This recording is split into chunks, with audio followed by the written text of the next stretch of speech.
Okay, so welcome to Explore York. I'm to the launch of World Turned Upside Down at 2020 haiku edition. Just under a year ago, we applied to the Arts Council Emergency Response Fund for funding to help us to continue to support people to explore their creativity for the benefit of their well-being, to support artists to deliver digital content and to reach new audiences.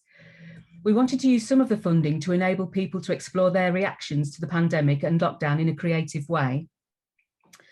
I've been following spoken word artist Liv Talk as she posted on Facebook to ask how her friends were feeling when life as they knew it stopped.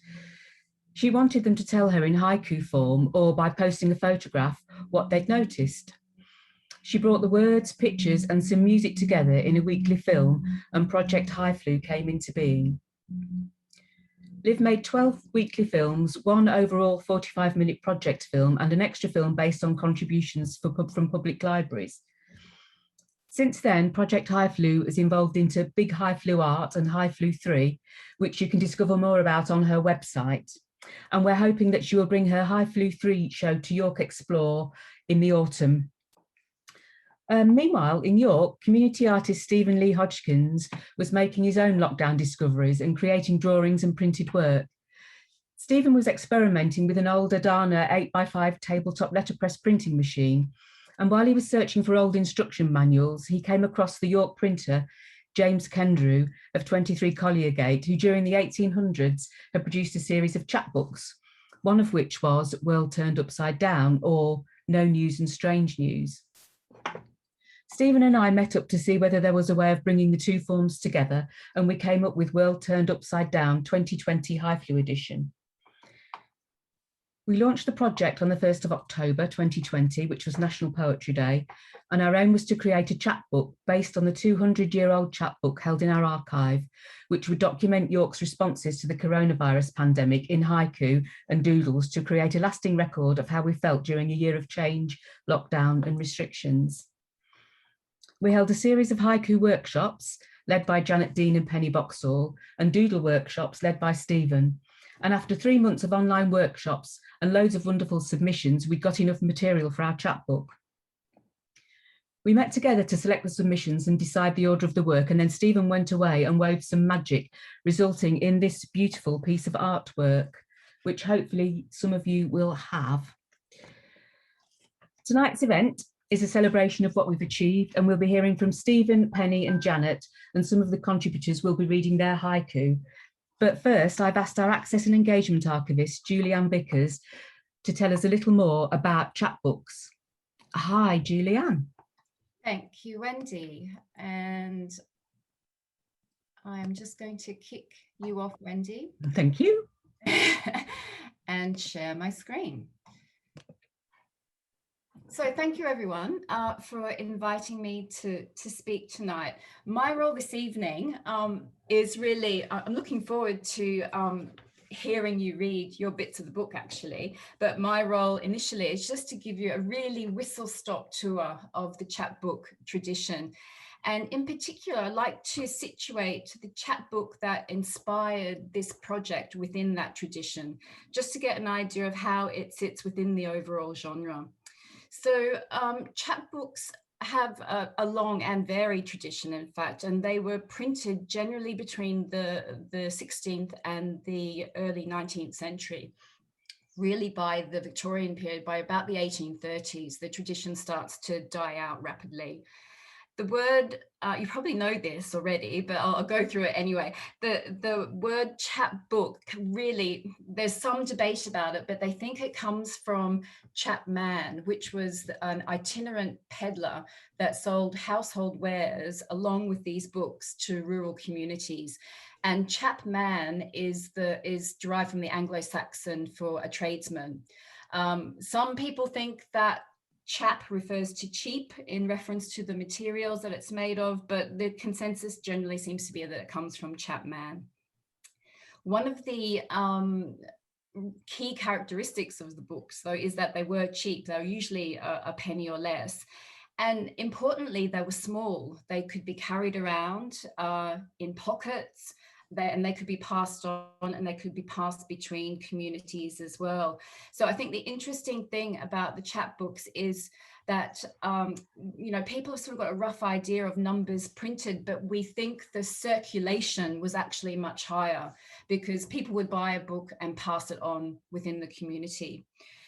The materials that they were made of were really as cheap as possible to keep costs down. This was a commercial enterprise, so they were generally made of 1 or 2 sheets of paper, and then that paper was folded and stitched together to keep the cost of production down. And that seemed to work because the chapbook industry was really quite lucrative for a number of printers. In terms of content, this is, I think, where chapbooks are really interesting because they're essentially derivative. There's not much original stuff at all. They're usually, they nick whatever they can, basically. They plagiarize whatever they can. So a lot of them are plagiarized from folklore, medieval tales.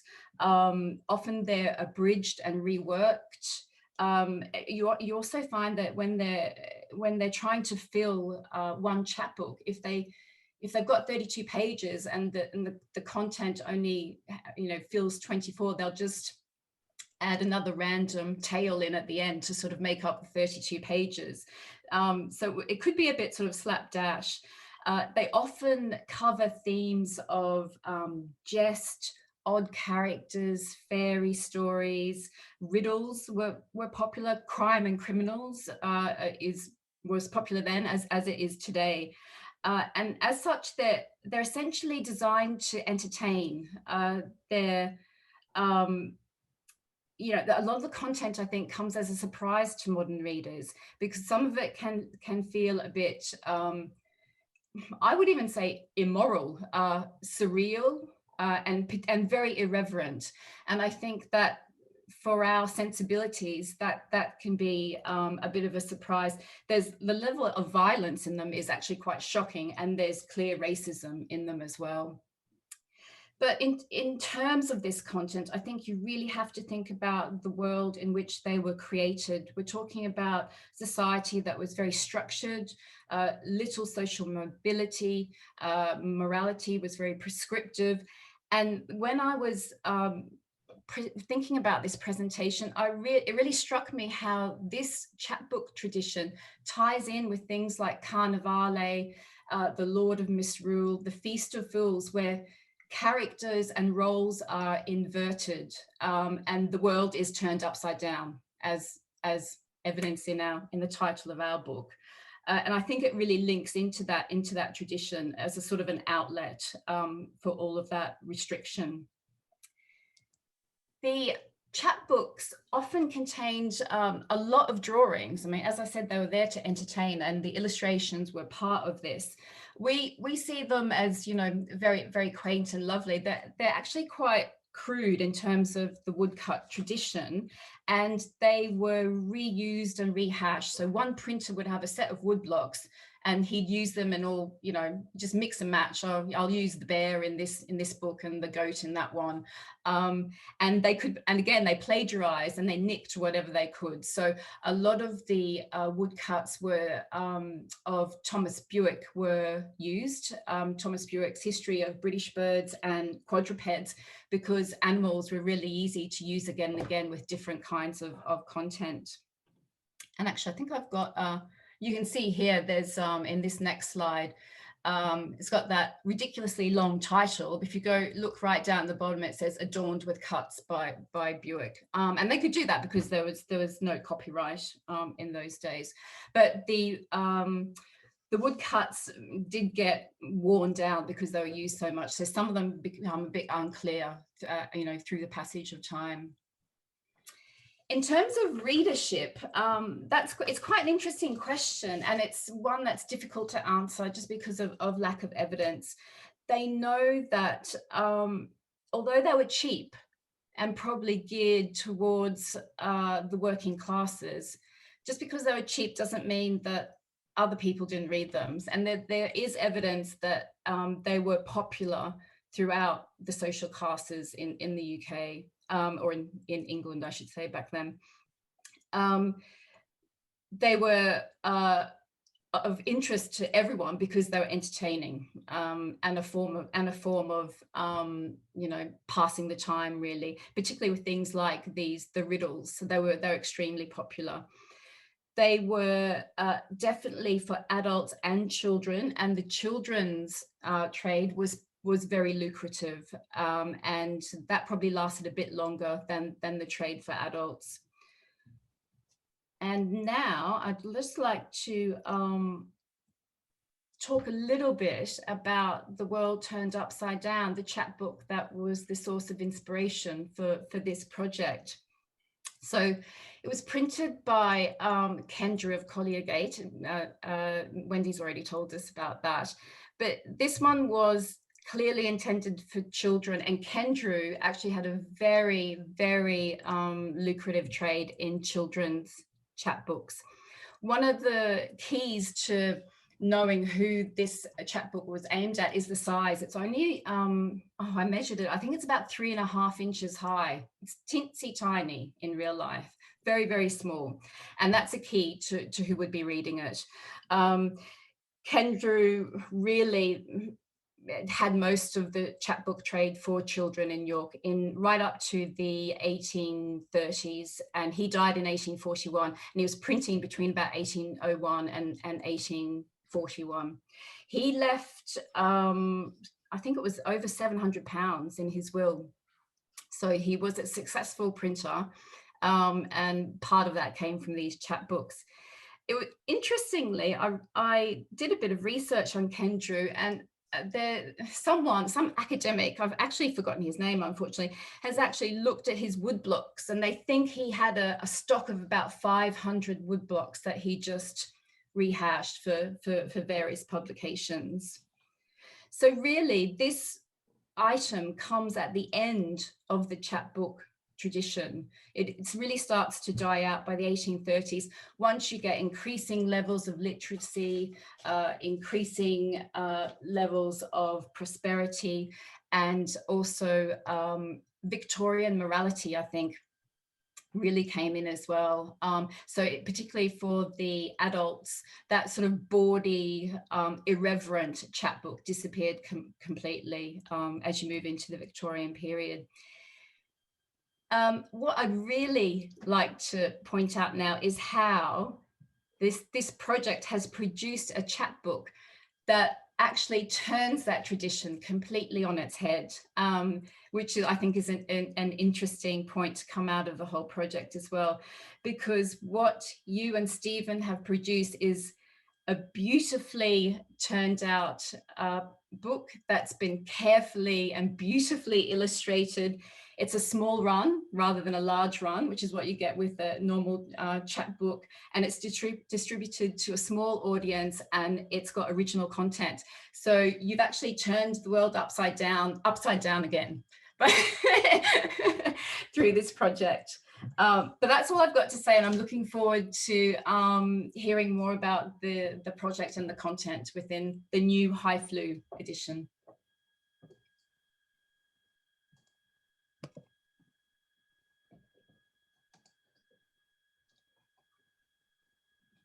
Thank you. Thanks, Julianne. That was great. You should have warned me about the world turned upside down, upside down.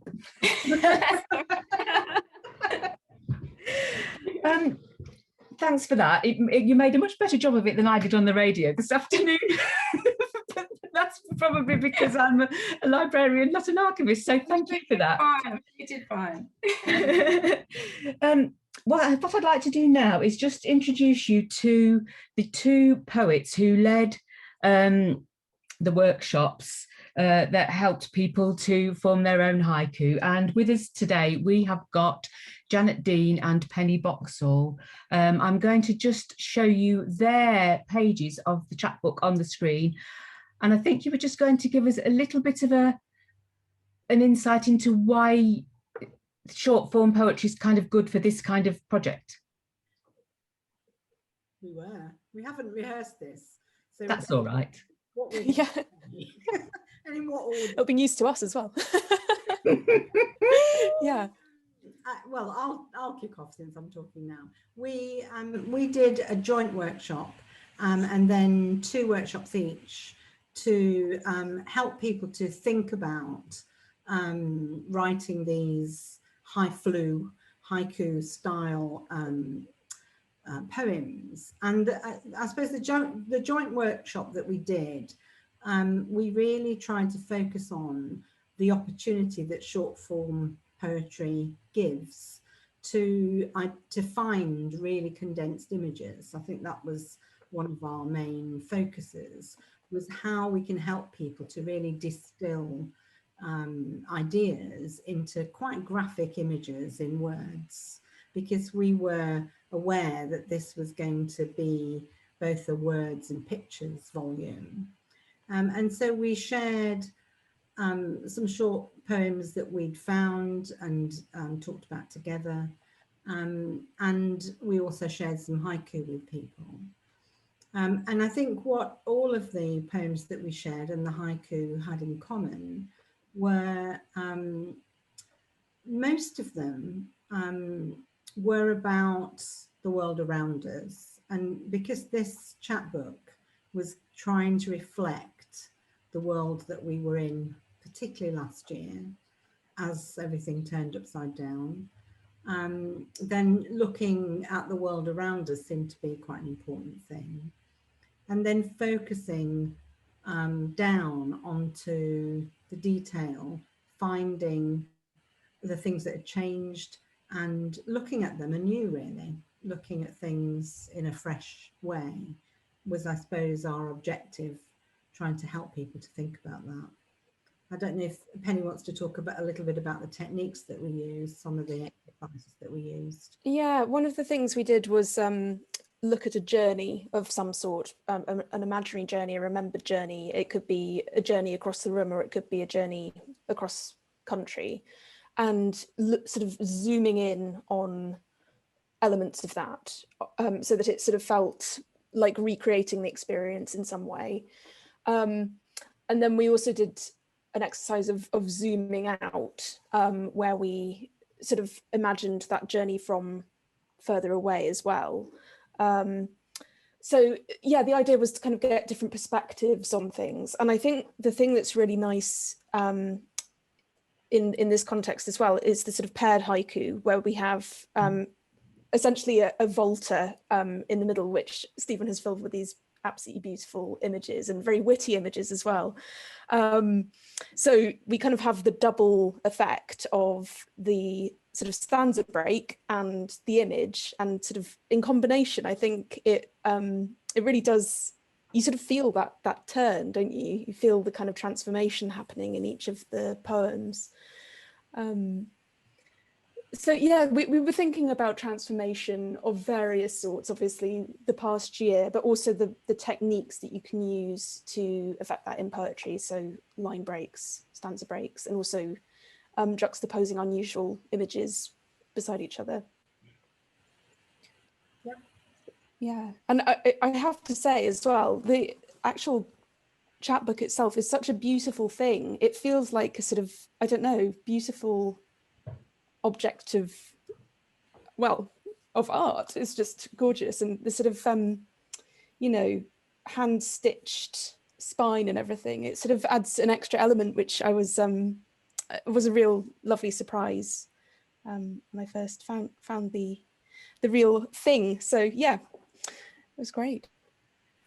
Do you want us to read our haiku, Wendy? I would, please. If you can read yours, and then I'll invite the first person to read theirs. So if you want to read yours, I'll interrupt afterwards. Will you go first, Penny, because yours Okay. is left. Wearing a two-piece lounge suit, subway, working lunch downtown was no news. Lounging, a three-piece suite, weekday sub-sandwich with Downton, strange indeed. That's fantastic. Transition from office to home working, isn't it? It's just wonderful, wonderful. And mine's about rats in our garden. Rats take the rubbish, run through the sewers, do their worst undercover, no news. Broad daylight, rodents desperate for lunch go bonkers up the old pear tree. Strange indeed.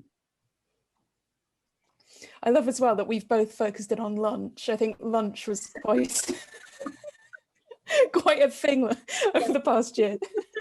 When we met to start this process, I think we met at lunchtime and I brought little t-shirts. Do you remember?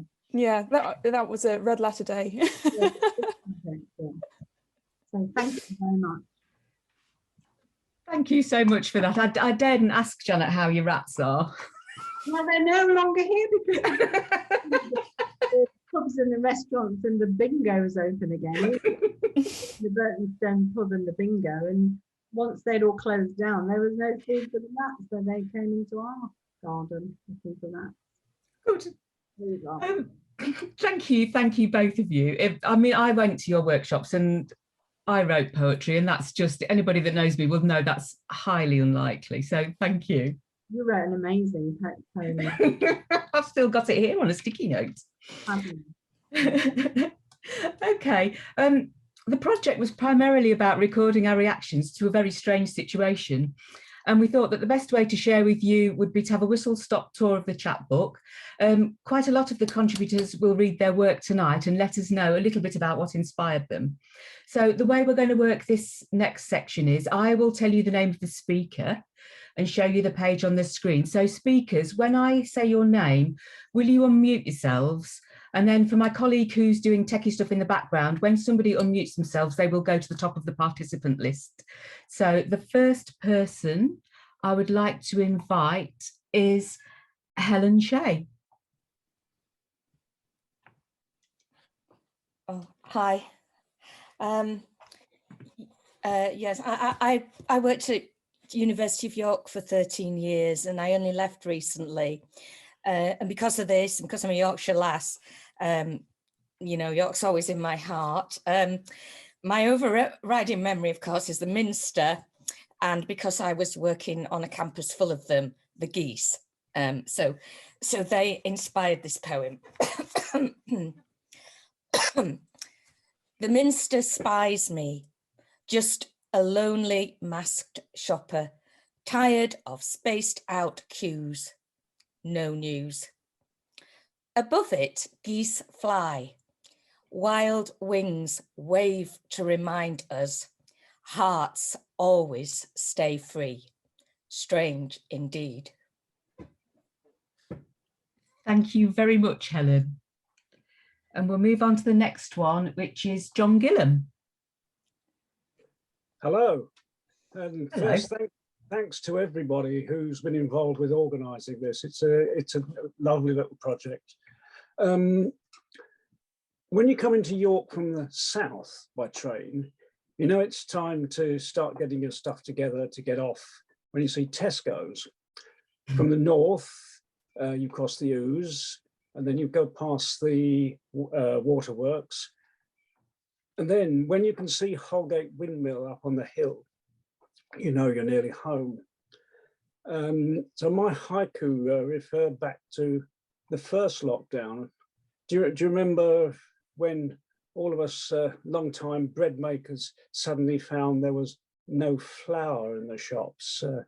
So on Sunday morning, we had to go direct to the miller for just the one bag per household. Holgate Windmill seen from the train, a flash of white sails in the sunshine, no news. All the way along Windmill Drive, a socially distanced queue for flour, strange indeed. Thank you. Thank you. And next up, we've got Andrea Feely. Hi.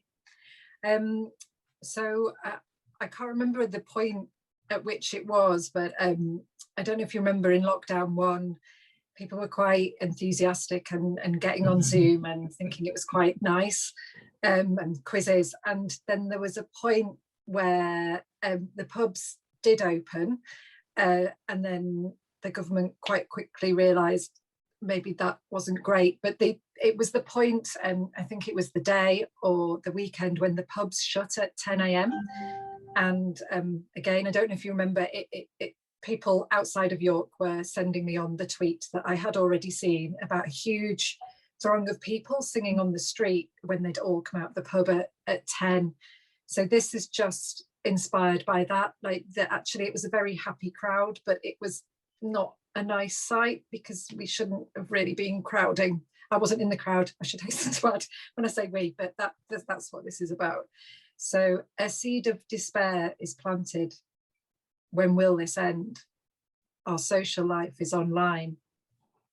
But strangers in York hold on to old times and sing, a busking throng in the street. Thank you very much. Thank you. Next, we have Nan Kennedy. Hello. Can I start off just by thanking everybody again for all the very hard work that they've all put in getting all this together. It's an amazing project. I don't know about you, but I found that when we were actually in the middle of all this pandemic, there was a lot of rather gloomy and disastrous news, and there's almost a compulsion to sort of sit there in front of the television and watch it all over and over again, and it all seems to get worse. And after you've watched it for some time, you can either sort of go to sleep, or you can start, I think, more or less having hallucinations. So that's really what the haiku is about in the two parts. So I'll kick it off. Pundits clock up deaths, graphs clamber skywards, and still we stare at the box. No news. The poet watches penguins sashay round the lawn. No one else can see. Strange indeed. Thank you, Nan. And I have to say, Stephen, that is my favourite picture as well. But I'm not allowed to say that, really, am I? Next person we have is Jane McQueenie. Hi, Jane. Hello. Now, the most striking difference for me between previous life and what was happening end of last year wasn't so much the world turning upside down as inside out. That previously in November, outside would be dull. What the joy, the sparkle in our life was all indoors. And then suddenly there was no meeting up indoors. Indoors meant sitting on your own in front of a screen or reading or something. So inside became the dull place. And to get your kicks and a bit of sparkle in your life, you had to go outside, even alone. And that's what I did.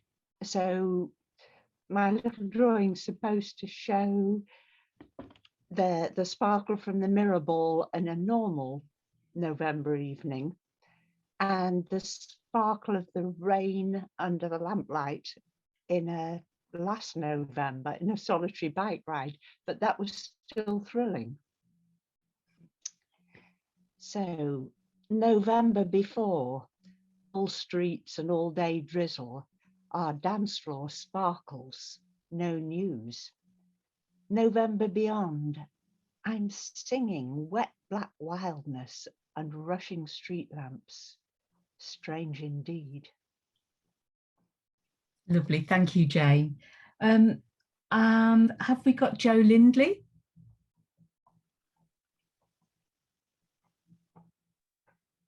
Hiya. Hello. So my poem looks back to pretty much the start of lockdown, when everybody was going, oh, isn't it wonderful that we can hear everything again now, the cars have all stopped, and it was all a bit novel, but I found it quite jarring being in the garden, and we live near the ring road and can hear the cars normally, which I don't particularly like, but suddenly we could hear all these wonderful birds and bees and so on, but also getting really bad news from the television about how people were dying and so on. But that idea of breath and the fact that wildlife seem to be reveling in doing the thing that they should be doing, the normal stuff, the no news thing. But inside, where I was having to carry on working because I didn't really get that kind of break that some people talked about, I was having to struggle and wrestle with multiple different platforms, not just Zoom, because I work with lots of different organizations. It was kind of working out whatever their platform was. So it was quite a steep learning curve. And also dealing with that 3D to 2D idea of no longer being in the presence of people, but everybody flat on a screen. Cars quiet. Zoom stopped. Bee and bird garden party. World can breathe again. No news. Zoom starts. Teams hang out. Our 3D world turns 2D with no healing touch. Strange indeed. Thank you. Thank you, Jo. Next, have we got Helen McPherson? Hello. Oh, hello. I'm here. Hello. Hello. My inspiration was when lockdown came in March. We were all allowed to go out for one walk. So I started taking photographs of the amazing oak trees and noticed how they changed each day.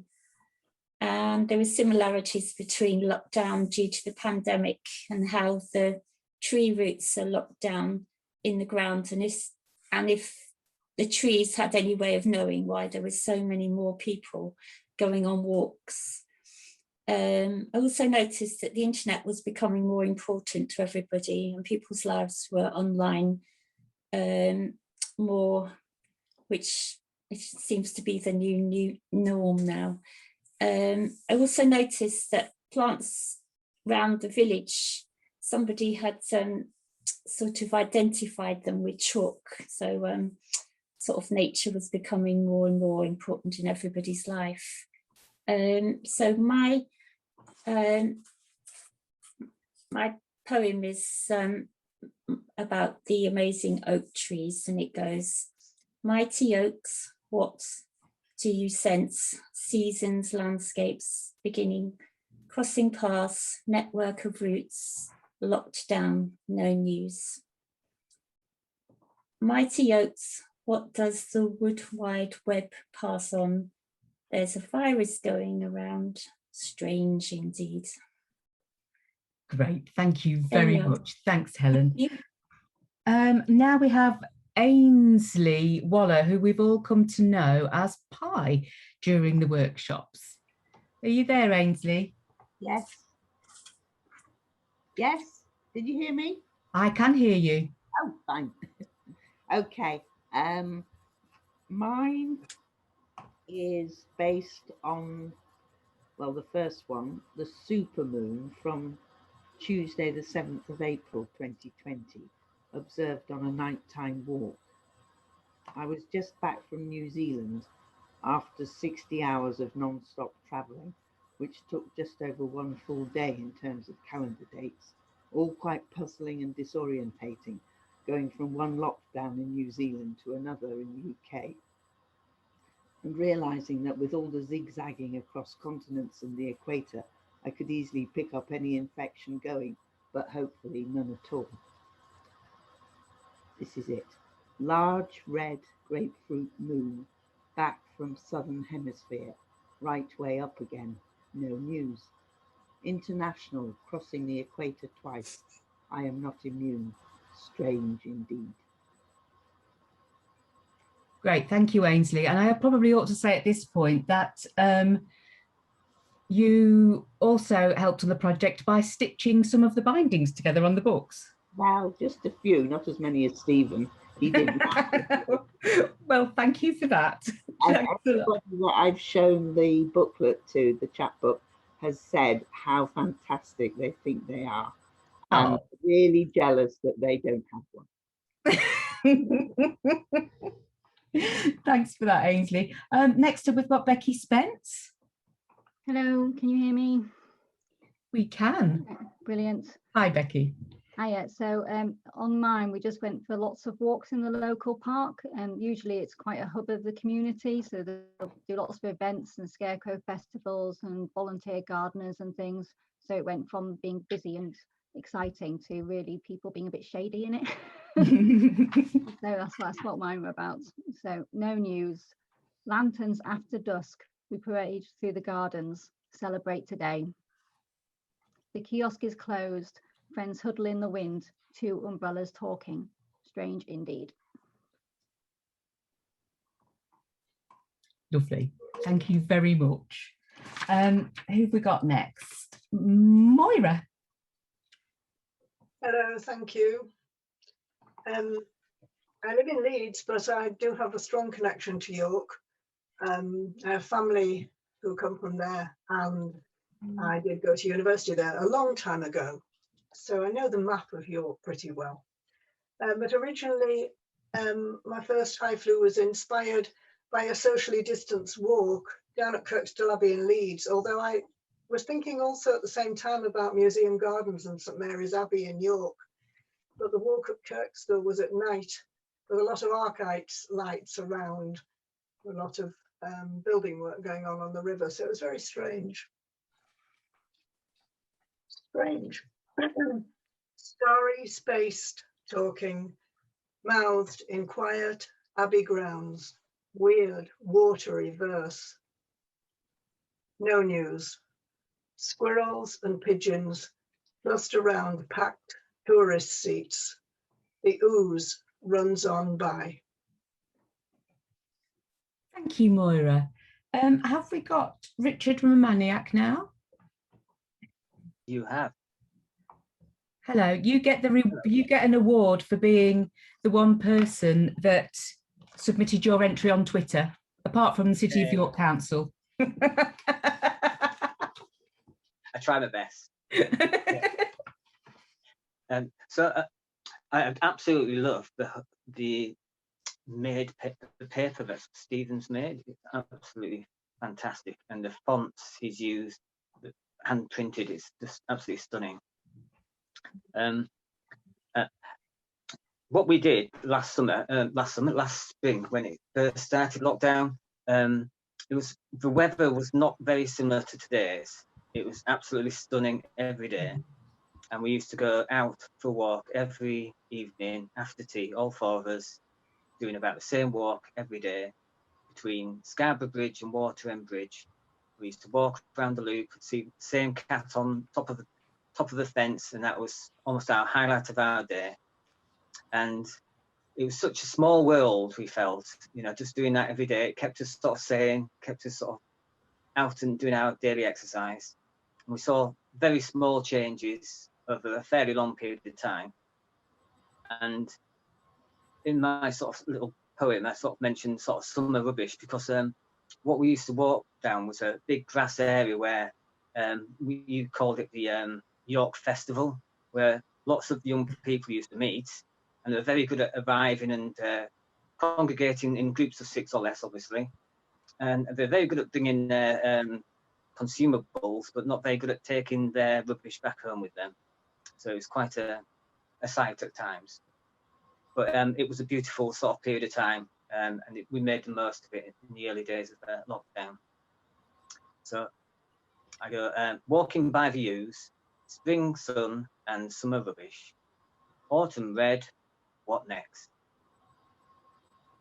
Thank you.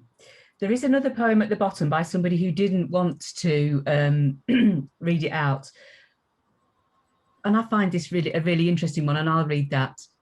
Waiting, you don't know I'm here. Should I disturb your vigil with my sharp presence? Ooh, that's quite creepy, isn't it? Right, we've got one more poet to read, and this person submitted 4 haiku. And we liked them so much that we wanted to include them all. So I'd like to invite Sarah Wimbush to read the last page of our chapbook, which is all 4 of her haiku. Hi, Sarah. Hi, Wendy. Hi, Hello. first of all, I want to say the workshop I did with Penny Boxall was wonderful. I got loads of ideas from that workshop, not just for this High Flu edition, but for some subsequent poems. So it was really brilliant. And I love the pamphlet. The chapbook is absolutely stunning. The feel of it feels very 16th century, and I keep touching it. It's on my desk and I keep stroking it, and the text as well, and the pictures, you know, the sort of antiquated wood look. It's really wonderful.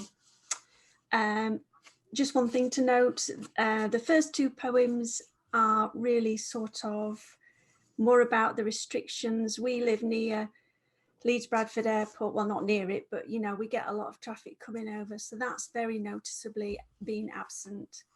And the last two were more about socialization, and the last one was something that one of my friends said, and it just made me feel so sad that those small acts of kindness that make us human, you know, we sort of COVID has made us maybe stop and think about those things a little bit. But I think there's more of us that keep doing these small acts of kindness. So it's just a blip. We've got to keep doing these good things. Read COVID-19 rules on the public house door.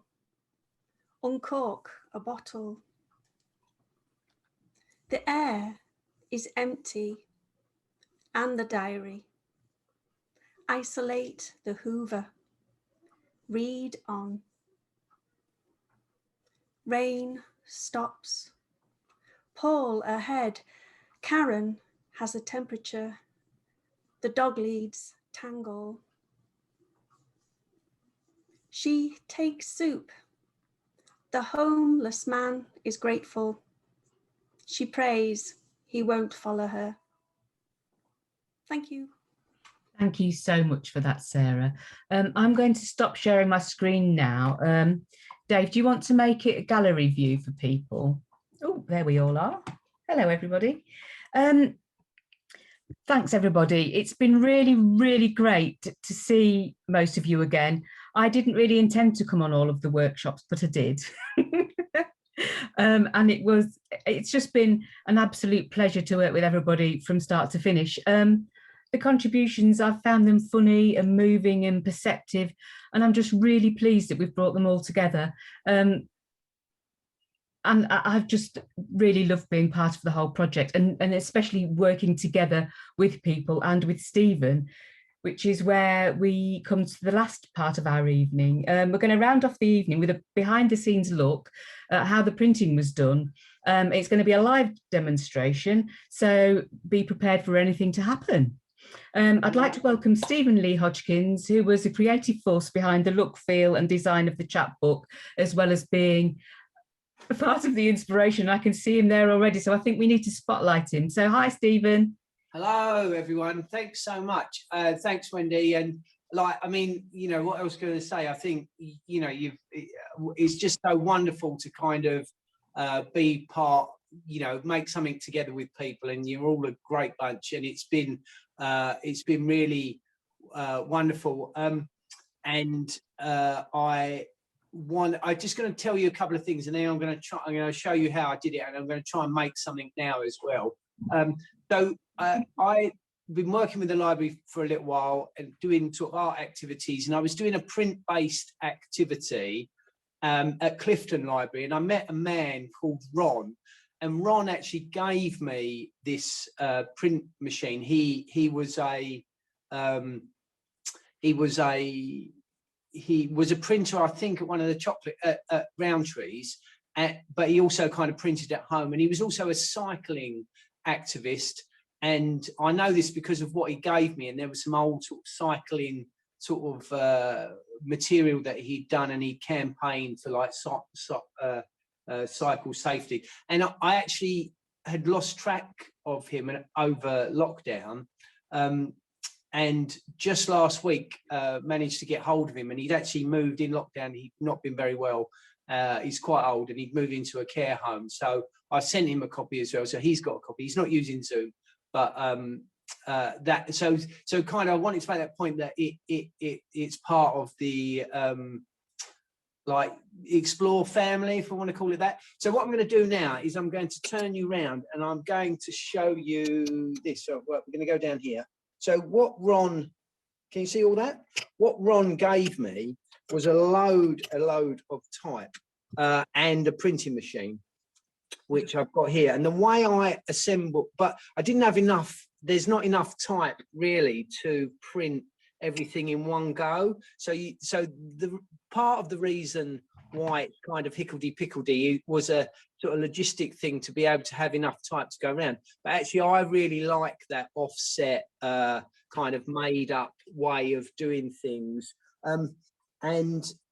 So one of the things that I found in Ron's sort of collection that he gave me is this block. So this is called like a form. So what you do is you choose the type out of there and like that sort of thing, and then you lay it out like this back to front, and it's a nightmare, and I can't tell you how many times I did it wrong and got it right. But this piece here it says Leeds Cyclist Combine 25-mile TT 1954, and that was in one box. That was something he printed for a cycling race at that time, and that was still in the box. You know, I think that's really good. Right, so what I'm going to do now, so here's the machine. That's an Adana 8x5. I had no idea how you work this sort of thing prior to receiving it. So kind of in lockdown, I was like, as Wendy has said, I was looking at how do you get this to work? And I came across Ken Drew and all this kind of old chapbook thing. And then I was really inspired by this, the world turned upside down, and thinking a lot about what was happening, what was going to be the future, that kind of thing. So, and then here we are today. So what you do is you lay the type out like that, you block it in, you lock it down by twisting these sort of, there is a technical name for that, but I'm not that advanced a printer yet. And then what you do is you lock it into place here. So I'm going to do that now. So you pick it up without dropping it.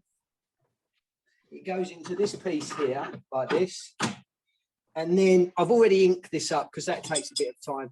Then you ink the type, and then we have our faithful penguin in the garden looking at the COVID going by. And then what I should be able to do is, if I've done this correctly, which there's a good chance I haven't, you line it up like that, and then you go like this. Let's just have a look just to make sure that is, if you really go for, right, we need to go up a bit. We need to go up a bit like that, I think. If you do it properly, I think if you're so the York Printmakers Collective probably would tell you something different about that. But anyway, oh wait a minute, bear with me. So what I'm going to do is, bear with me. Right, talk among yourselves, as my grandfather would say. I did line this up before, but I did say anything could happen. Yeah, there you go, and it does. Oh, you know what? I've done it upside. I did line it up properly, but I've done it upside down. So what I need to do is take it out like this. See, that's the other thing you've got to learn. There's all these little rules to it, like that. So you put it, then you lock it in like that. Then what you do is, no, that's not right. Oh, you're gonna enjoy it when it does finally happen, aren't you? No, that is right. What am I doing? I did practice it earlier, and turned upside down. Now it is this way. Is it? Who knows? Right. Anyway, I'm just going to do it one. If it's upside down, then I'll have to come back to that. Oh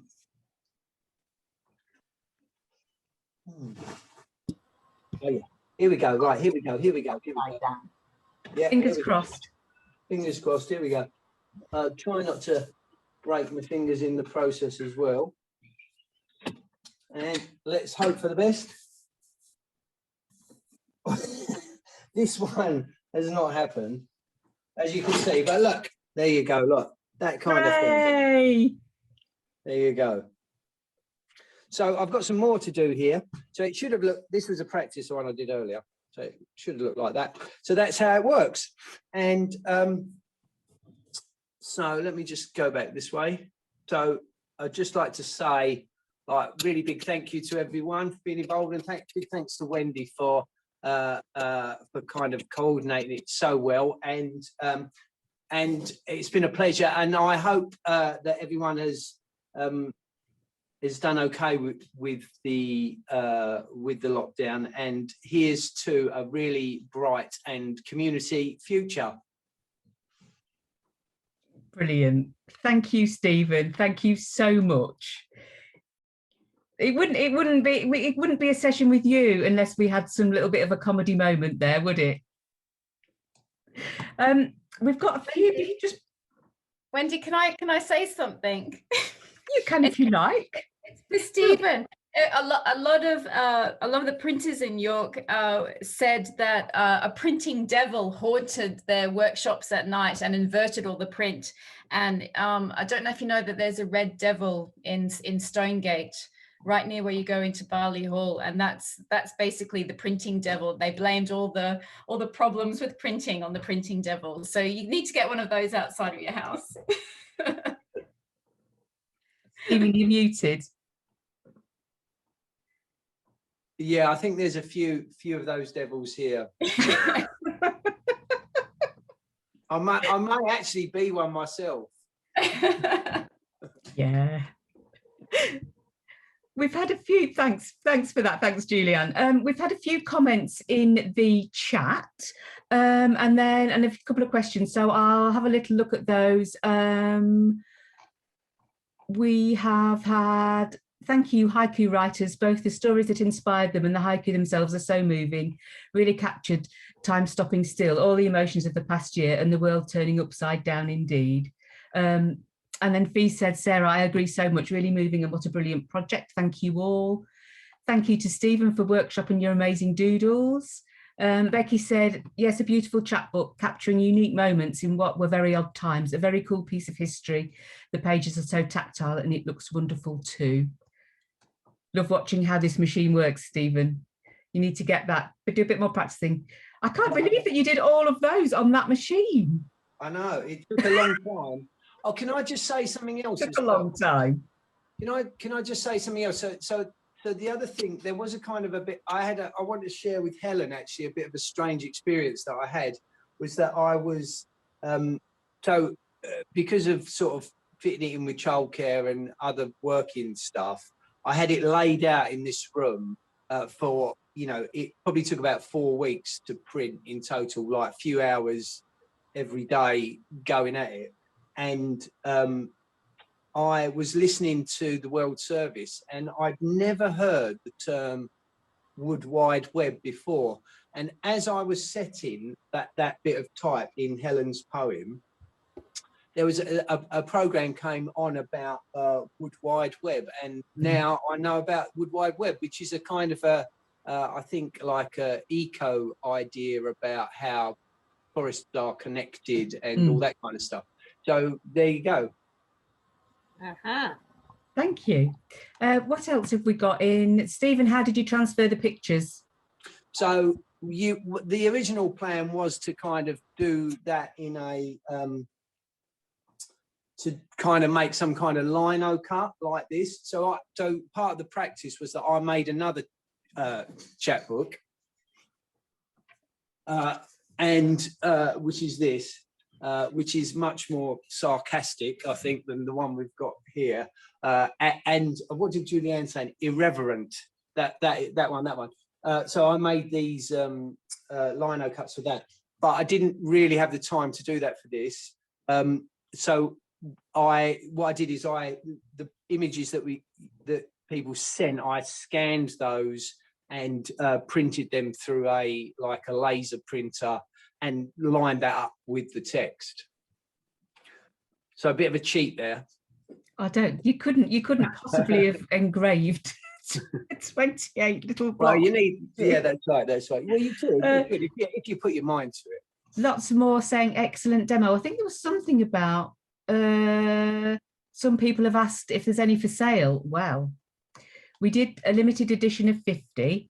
Everybody who contributed got one. There is a properly bound one in the archive, and then we've sent a copy to every library in York, so that if people want to go and have a, and they haven't got one, if they want to go and see one in real life, they can do that in a library. And we're going to think about how we're going to take it forward. If people just want to have a look and a read of the whole thing, next week I'm going to put a digital copy on our website. So there will be a bit of tweeting about that when that, so anybody can kind of have a look. And in theory, they could print it off, although it wouldn't be anywhere like the wonderful piece of art that the real one is, but people will be able to get one. We've also thought about maybe printing some of the pages separately for people to have as frame prints, but that's something we can kind of think of in the coming months. So I think that is about it from us. Thank you to everybody. I've had a really, really lovely evening. I've learned something from Julianne, and it's been brilliant to catch up with you all. So thank you all so much for taking part in the project and for coming tonight and reading as well, because I know it's not an easy thing to do.